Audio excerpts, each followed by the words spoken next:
Alan Pollock is here, Chief Operating Officer of Candid Inc. What do you got for us on a tech report today, Alan? Good to hear your voice. Yeah, great to be here. I couldn't make it last week. I have a pain in the neck, believe it or not. I have and not a metaphorical one, a real one, an actual real one. Yeah, something that AI can't solve. I have a ruptured disc, and I had to get an MRI, which it turns out I'm going to live. I'll be all right. Just got to go through, they call it decompression therapy, where they stick you in a bed, they strap your head in, and they pull you apart. So fun stuff. Anyway. Well, that doesn't, hopefully it'll relieve the pain. It doesn't sound like a fun process, but anyway, it's good to have you here, Alan. So right. Yeah, that's good. We missed your report. Yeah, thank you. I've got so much stuff.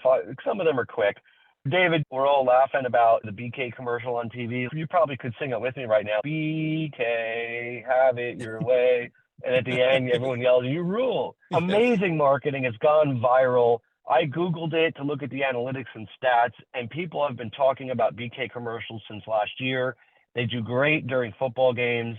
You got to get viral, right? This is the time. If you can come up with a jingle, you can come up with a way to get people to recognize your brand. I think for financial institutions, it's all about brand awareness and sustaining and maintaining that brand. BK did it with the jingle. I know everyone knows that jingle, so you're probably laughing. If not, then I'll come up with something better next week. But you and Parker both started to sing now. Who knows? We may have, Alice has got a beautiful voice, so we may have to get her to start singing part of her report here. Not just joking, anyway. All right. So David, 2023 Housing Wire Tech Trendsetters. They have all been announced and released. You can check it out. Just go online. If you follow Housing Wire, you probably already have seen it. Yep. But if you feel like you missed out, right now, Progress in Lending is taking applications for the Innovation Awards, and Housing Wire is taking applications for the Tech 100 Award. If you missed out, they're out there. They're great awards, a lot of great technology solutions, a lot of great people involved. And the Trendsetters is a great one. I've received that one myself, actually, and make sure that you take a look at some of those folks. And if you're looking to network, as David Kittle was saying earlier, reach out to some of those people, make some connections. Reach out and touch someone, David. All right, let's move on. Another famous jingle. Yeah, we're full of phrases today. So OpenAI, there's been a whole bunch of drama in the last few weeks. Most of you have heard and seen it. It's been all over the news, the internet. One thought is that they launched their GPTs too soon. And then another thought is they didn't. But ultimately, right now, the news is that the marketplace for developers, meaning any of us, to sell a custom version of ChatGPT is now going to be delayed. So you can make a custom GPT, you can deploy it in your own platform, but the ability, like OpenAI creating an Apple App Store and you being able to buy or subscribe to GPTs, that is going to be delayed. Didn't say when, it just said 2024. If you tested out some of the GPTs, it's really pretty cool what you can do. There's limitations. If you build those GPTs into your own application and you create the rails around it and the experience around it, they're going to be amazing in the applications in mortgage. So if you haven't taken a look, go ahead. I know that they were stopping folks from being able to sign up at one point. I don't know if they turned it back on. Also, if you haven't tested out Bard, please do. Bard's pretty darn good. Bard too. Is amazing. You turned me on to that. You turned me on to that a number of podcasts ago, a month ago, and I've switched over to start using Bard, and it's got all the current information, unlike ChatGPT and OpenAI, which they cut the line off at some point. I can't remember, was it 2021? So there's none of the more current data is in there. Correct, David, except GPT-4 now is current. And there are some plugins. Oh, so GPT-4 is current. Okay. Yeah. Okay, so it's on par then. Okay. Yeah, but you have to communicate with it in a way to make it go do that work. It doesn't by default just do it. Bard's a little easier to use with the internet data. But either way, they're both great, very helpful tools. All right, let's get into the mortgage news. David, Lodestar, which is a great company, a small group of folks ran by a gentleman named Jim. They just did an integration with nCino, which is great. Hats off to them. If those of you don't know, nCino also owns Simple Nexus. So as far as all the consumer lending and the mortgage lending, it's a great integration for the folks that use nCino and for Lodestar. So hats off to them. Flowify, David, we know who they are. They just launched what they call their mortgage lending platform for brokers. They have the mortgage call reports, so the MCRs, dual AUS, and they just did an integration on the PPE side with Lender Price. So if you are a broker listening to our podcast, head over to Flowify. Check that out. Mr. Cooper, data leaks. Mr. Les Parker, I owe you a phone call, but he reached out to me at the end of last week and asked me some opinion on the data breach that had happened. So right now, what we know, and we talked about it once prior, millions of borrowers who were unable to transfer their November payments was because of the end of October attack. Mr. Cooper had to shut down all of their systems.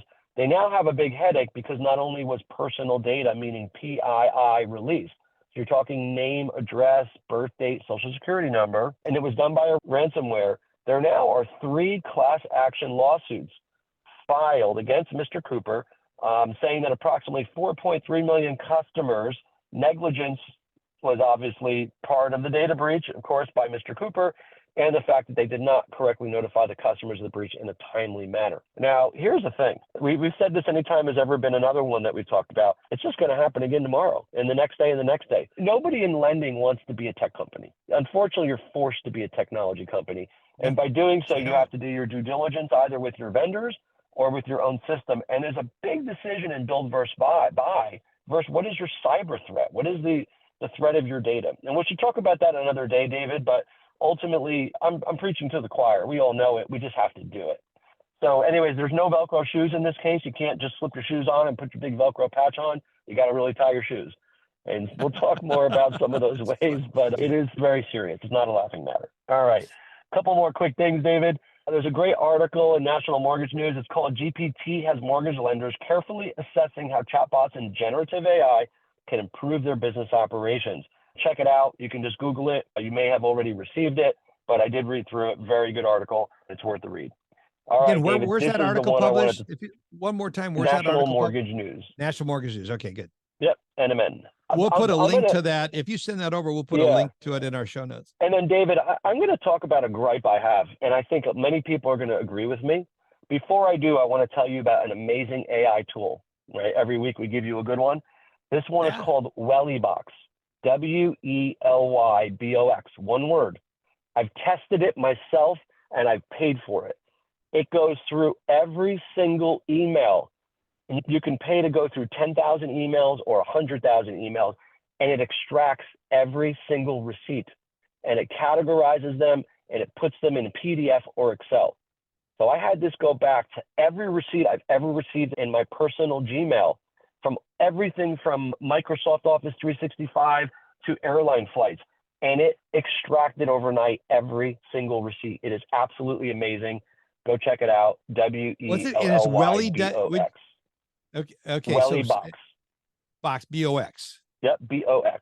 All right. Apparently, you can even connect it with your mobile phone. I didn't do that, but it did a fantastic job. So check it out. So for those that put off filing their expense reports, just wondering if they missed anything, wow. Absolutely. That's good. Absolutely. All right, David, this gripes me so much because all we do is talk about lowering costs, identifying the borrower up front, getting as much information as we can up front, and we keep taking slashes at the hip, right?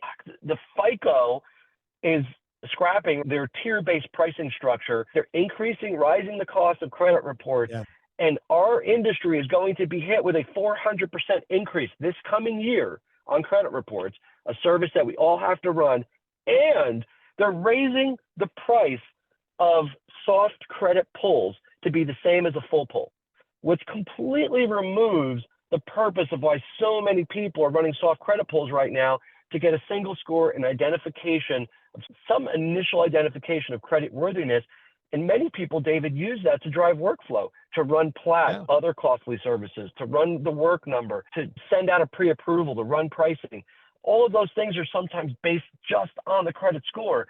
And now the price is going to be raised at not only 400% for full reports, but a score that doesn't affect their credit is now going to be raised the price because everybody's doing it to the same price as a full report. Wow. Absolutely burns me.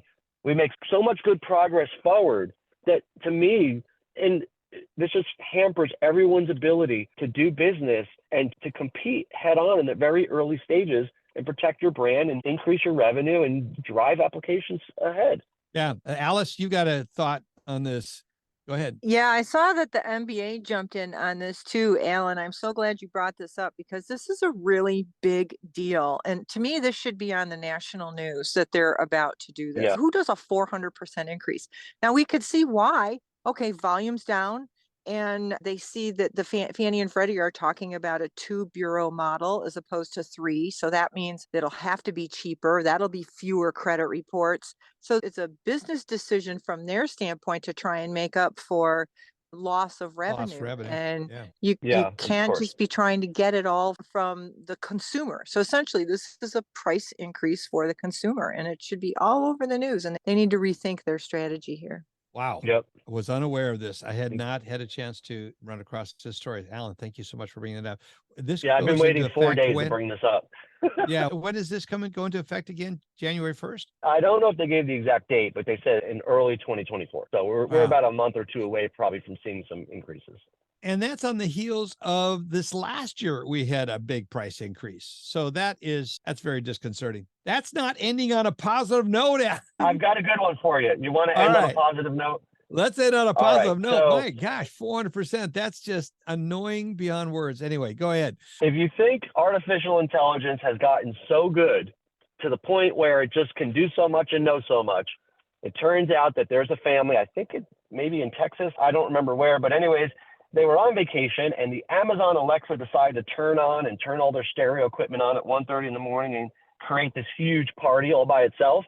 The neighbors got so upset they wound up calling the police, couldn't get anyone in the house to answer. They wound up breaking down the door, shutting the Alexa off, and when the family came home, they had to pay the police to get their keys back and obviously replace the door.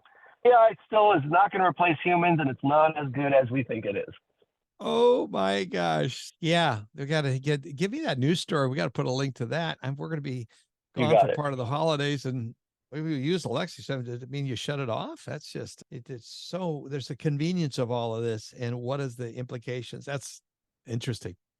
Alan, thank you so much for another good tech report. Appreciate it. I'm still reeling from the 400% price increase. Got to be MBA standing up. We all need to stand up, put on some serious protest of that. You want to email Alan, you can do alan@tms-advisors.com. Alan is available to hear what your needs and concerns are, what's going on in technology. Truly the man that keeps his finger on the pulse of it. Alan, thanks for being here again this week. Appreciate it.